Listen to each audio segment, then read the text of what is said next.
Welcome to the Self-Growth Nerds podcast. I'm your host, Marie, a courage coach, creative soul, and adventure seeker. Since through hiking the Pacific Crest Trail in 2019, I'm on a mission to help you embrace your most confident self so you can achieve your dreams too. If you're eager for deep conversations, big questions, and meaningful connections, join me on the quest to discovering how we can create a more magical and memorable life. Hello nerds! How are you today? I always tell you that I'm super good, but the truth is today I'm feeling a bit angry. No good reason really, just a kind of restlessness or impatience. So that's what you might hear in my tone as I move through today's topic. And it's also a topic I feel really passionate about, and sometimes passion and anger are not too far from each other. So I want to talk about when your surroundings don't support you. When we are young adults who need to decide what they're going to do for a living, most of us are going to look at the people around us as examples. If there's something we might like to do, but we've never heard of it or never seen anyone do it, it's less likely that we're going to go in that direction, right? If you have an inkling of a dream in your heart and you see in your early 20s that everyone around you works really hard on jobs that make them slightly miserable, you might just think that's how it is and let your seed of a dream die. Representation is not only important in terms of race and body size, representation is also important when it comes to work. And not just when you're a young adult trying to decide the path that they're going to start walking on. It's also important when you're grown up and you reach a place in your life where you feel like you're ready for something different. Life doesn't work like it used to, where you would come out of school and start working for a corporation and spend your whole professional life working for them until you retire. Many people have multiple different careers nowadays, but let's say you think having a business might suit you. And that's just one example. If you have no entrepreneurs around you, it's that much more difficult to believe it's possible for you to go in that direction, because it's one thing to see people online or in books or on television do it. It's another to have a conversation with a human that's just like you and is a real life example of what you might want to accomplish. Someone you can sit with who looks like you but does something you would never have thought possible for you. I'm lucky as someone who loves entrepreneurship to have grown up with parents who are business owners. So I have a better idea of what the reality is in their shoes, and they can help me out and give me advice. And that's super helpful.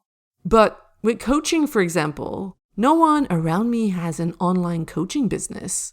When I tell people about what I do, they look at me with puzzled eyes, and they have a lot of questions if they're open-minded, and a lot of preconceived ideas if they're more on the judgmental side.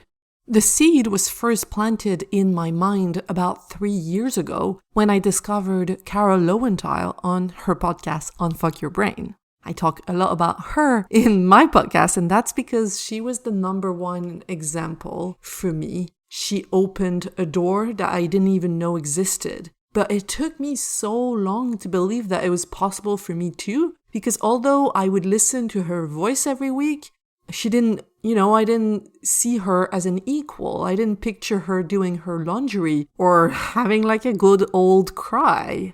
She was just this amazing person in a podcast. And then one day I realized, you know what? Maybe if she can do it, I can do this too. Maybe we're not that different. And it was exactly the same process with the PCT. When I first heard about it, through hikers in my mind were a different breed of human beings. I could never be one of them. I had to actually talk with them for real, for my brain to accept that it might be a possibility for me as well. But I had to pave the way because there was no one in my direct surrounding who had done that. Same thing with coaching. I have to pave the way. And I would have given up already if I had not surrounded myself with people who do the same thing. I'm in a mastermind of other big dreamers who have online businesses. We meet every week. And I'm also in a coaching group. If you want to do something that scares you, you can do it on your own, but be careful because we're the first person to get in our own way when shit hits the fan, when it gets tough.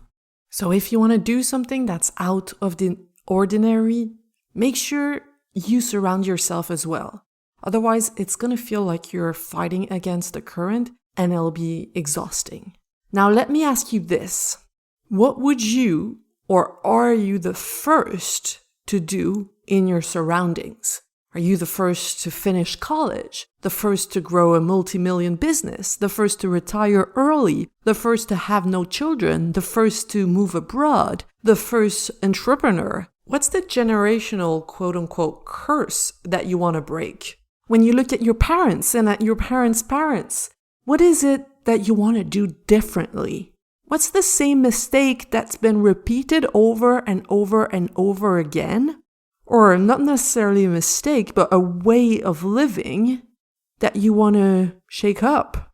What have you been told that you cannot do because nobody has done it in your family?